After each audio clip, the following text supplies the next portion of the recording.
आगे का पार्ट। क्योंकि जिस कन्या के कारण राज मिला है, राजा उसी को निकालने का जाल रचता है। ये कैसे हो सकेगा? अंत में राजा ने अपने वहाँ से उसे निकाल दिया। रानी दुखी हृदय भाग्य को कोसती हुई नगर के बाहर हुई।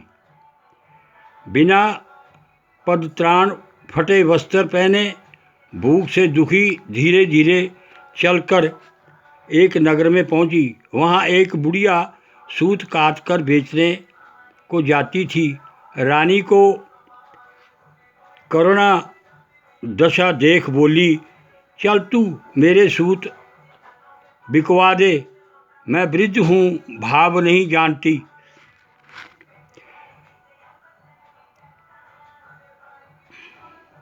ऐसी बात बुढ़िया की सुन रानी ने बुढ़िया के सर्च सूत का गठरा उतार अपने सिर पर रखी। थोड़ी देर बाद ऐसी आंधी आई कि बुढ़िया का सूत पोटली के सहित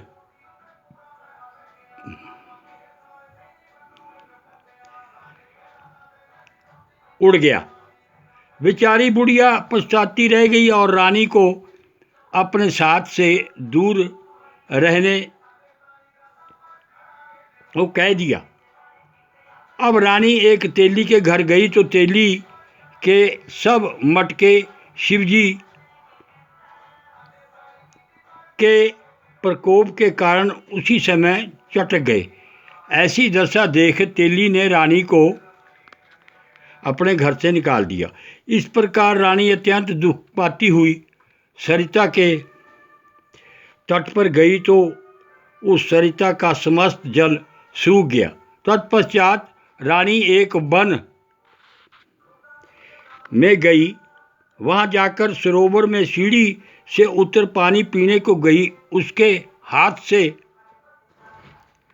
जल स्पर्श होते ही सरोवर का नील कमल के सदृश जल असंख्य कीड़ा में बदल गया। रानी ने भाग्य पर दोषारोपण करते हुए उस जल को पान करके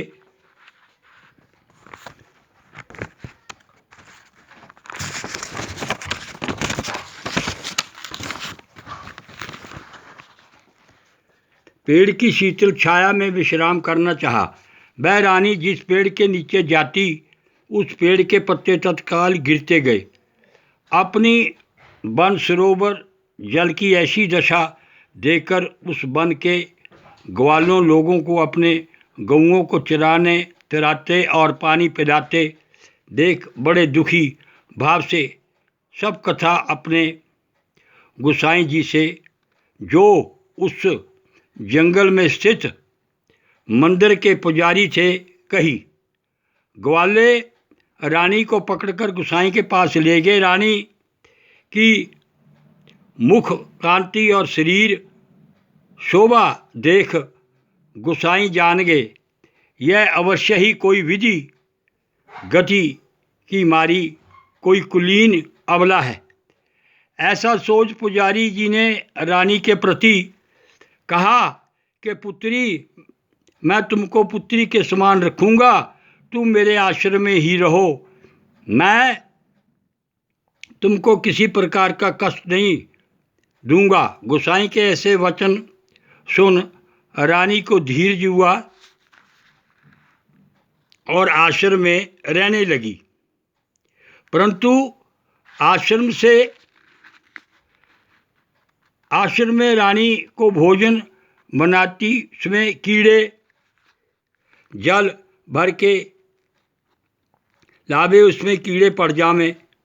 अब तो गोसाई जी की भी दुखी हुए और रानी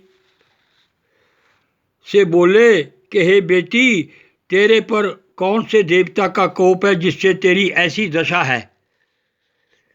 पुजारी की बात सुन रानी ने शिवजी की पूजा करने को ना जाने की कथा सुनाई तो पुजारी शिवजी महाराज की अनेक प्रकार से स्तुति करते हुए रानी के प्रति बोले कि भाई तुम सब मनोरथों के पूर्ण करने वाले 16 सोमवार व्रत को करो। इसके प्रभाव से अपने कष्ट से मुक्त हुआ जानो। गोसाई जी की बात सुनकर रानी ने 16 सोमवार व्रत को विधिवत संपन्न किया और 17वें सोमवार के पूजन के प्रभाव से राजा के हृदय में विचार उत्पन्न हुआ कि रानी को गए बहुत समय व्यतीत हो गया, ना जाने कहाँ कहाँ भटकती होगी, ढूंढना चाहिए। यह सोच रानी को तलाश करने चारों दिशाओं में दूत भेजे। वे तलाश करते हुए पुजारी के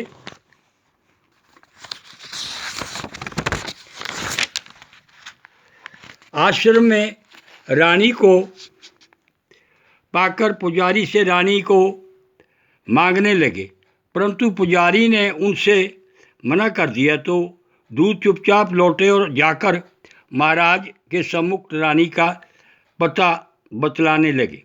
रानी का पता पाकर राजा स्वयं पुजारी के आश्रम में गए और पुजारी से प्रार्थना करने लगे कि महाराज, जो बाई जी आपके आश्रम में रहती है वह मेरी पत्नी है।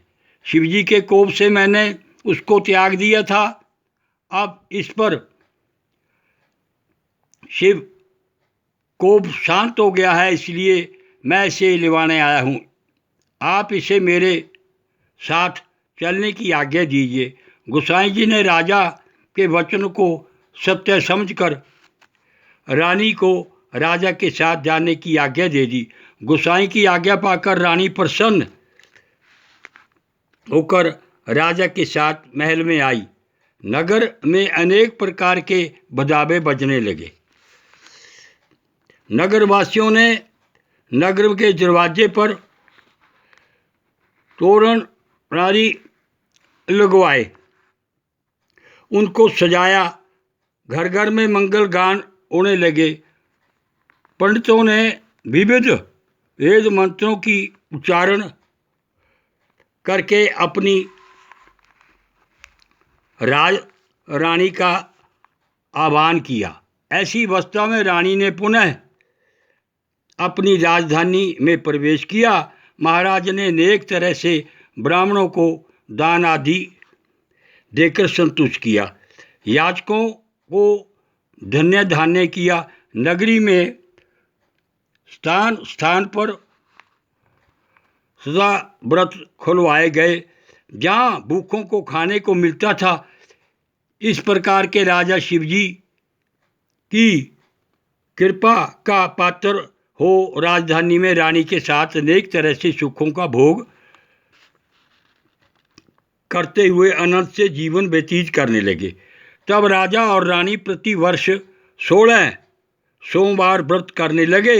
विधिवत शिव पूजन करते भय लोक में अनेक सुखों को भोगने के पश्चात शिवपुरी को पधारे। ऐसे ही जो मनुष्य मनसा वाचा कर्मणा करके भक्ति सहित 16 सोमवार का व्रत पूजन इत्यादि विधिवत करता है,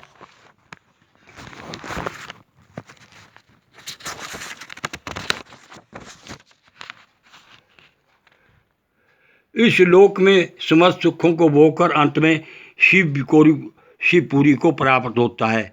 यह व्रत सब मनोरथों को पूर्ण करने वाला है।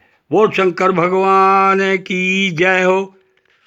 मैं अपने समस्त देशवासियों, चाहे वो हिंदू हो, मुस्लिम हो, सिख हो, ईसाई हो, पारसी हो, कोई भी हो, वो इन 16 सोमवारों का व्रत करे।